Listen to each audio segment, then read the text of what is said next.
This is the component that lets the trailer decide when to help pull itself and when to back off using regenerative braking. This is something that you won't find on any other RV that's out there, or trailer really. Yeah. What this is a custom-made assembly here, Yeah. pin here and a pin here. Yeah. And what those are is those are measuring the force that is felt between this part here and this part back here. The hitch comes in right here, bolts onto this part of the assembly. That's an off-the-shelf component. Nothing special about that. Okay. So that couples to the ball of your vehicle, bolts into here, and then all of the force that is from your vehicle to the trailer travels through these two pins. We can tell if the tow vehicle is pulling, if it's pushing like back into the trailer or not. And from that, we can determine the force that the Trek drive system should apply to the wheels. And you can apply forward force or reverse force. What we believe we've achieved is that you will feel essentially nothing when you're accelerating and braking. Yeah. If we ever sense that the vehicle is braking and pushing back into the tongue here, we will apply reverse torque or no torque. Simple fail-safe mechanism, which is, as you mentioned, apply no torque to the motor and return to that base towing case. So we measure the axial force, and that's what we use to determine how much torque we apply to the wheels. And then we also measure the vertical force in order to make sure that the trailer is safe. So from that, we can detect that the vertical force on the tow vehicle is out of what we have determined is a safe range. And so if we do that, we will present a warning to the user through the UI, and we will not turn on the Trek drive system. We don't activate brakes unless the vehicle is activated. From the user experience, you will feel like you're towing a normal trailer below the lower speed limit. Currently that's right about 15 miles an hour. Once you're at 15, assuming all the other checks are valid and everything is ready to go, you'll feel essentially a lightening of the vehicle. From there, between the lower speed limit and the upper speed limit, it'll be the same sensation through the whole towing experience. Decline, exact same thing. We will sense that the trailer is starting to apply force to the tow vehicle, and then we'll apply regenerative force to reduce the tension in that axial direction between the trailer and the tow vehicle. We take them out, we do evasive maneuver testing, we go up to Wyoming, which anybody that knows Wyoming knows it's windy up there. Drive it in the real world scenarios, and we make sure that we don't encounter any scenarios where the vehicle feels like it's going unstable or anything like that. We don't have concerns right now with the stability of this trailer when you're towing it. What looks like a simple hitch connection is actually the control center, how the trailer assists and keeps the whole system stable. And if anything ever looks off, it just behaves like a normal trailer again. With that understood, the next question is how the rest of the platform is built around it. We're thinking about automotive quality, not just in the quality of the vehicle, but the entire value chain here. So we're choosing suppliers that we think can meet automotive standards or near automotive standards, rather than, as I mentioned just now, suppliers that are meeting residential standards. Many RVs are constructed to residential or light manufacturing standards, which means that they work, but they might not work 10 or 20 years like we want ours to. We want it to perform the same on the first day as the 1000th day. It is a little bit heavier, and then we've lightened it visually and mechanically by putting in those perforations. We call the storage console.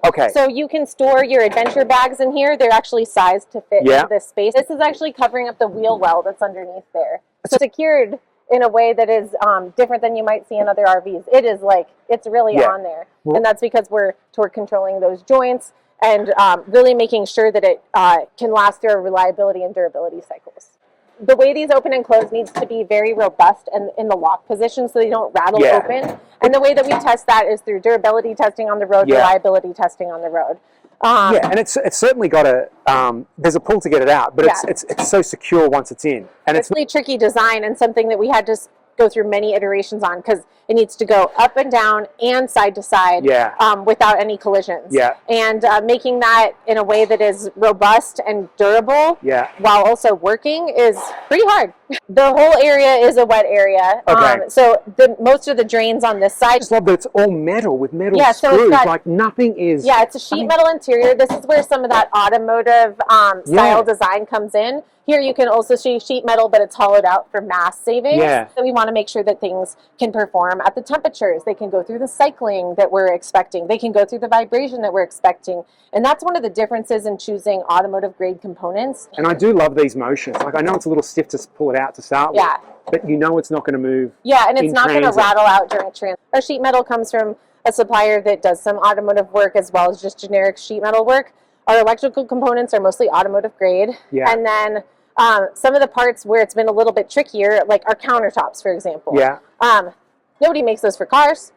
Yeah. And finding suppliers that are in industries that are relevant to us has been important. So we have some of our interior components are actually made by an industrial furniture manufacturer, or dinette bench. So this is a structural bench. First we build out this structure. I actually know earlier this wasn't attached all the way. But we also build out a bunch of our plumbing and electrical components. It's important for us to be able to access those if there was a service need, or if you needed to service it yourself.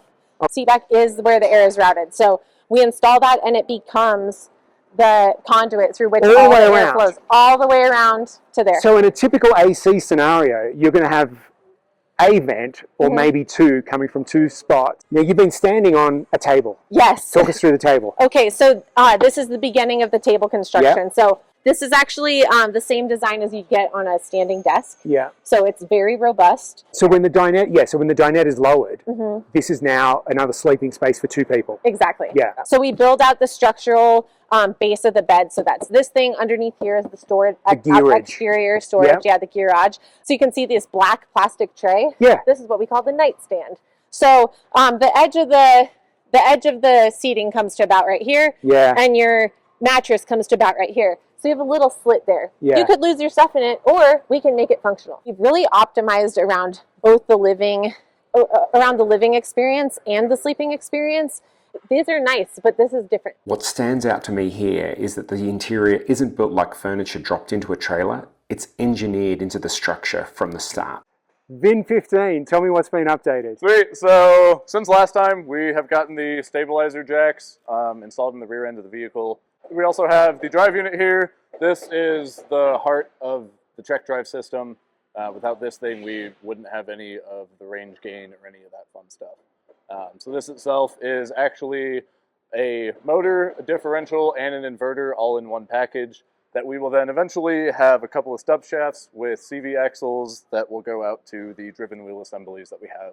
That will sit out here with the tandem axle. Special? This is essentially like power distribution for the HV system. So what will happen is you have both of the HV battery packs that will feed straight into here. You will see the positive and negative leads coming right here. That will go into here, and this just shoots electricity. Or no, I shouldn't say everywhere it's needed. But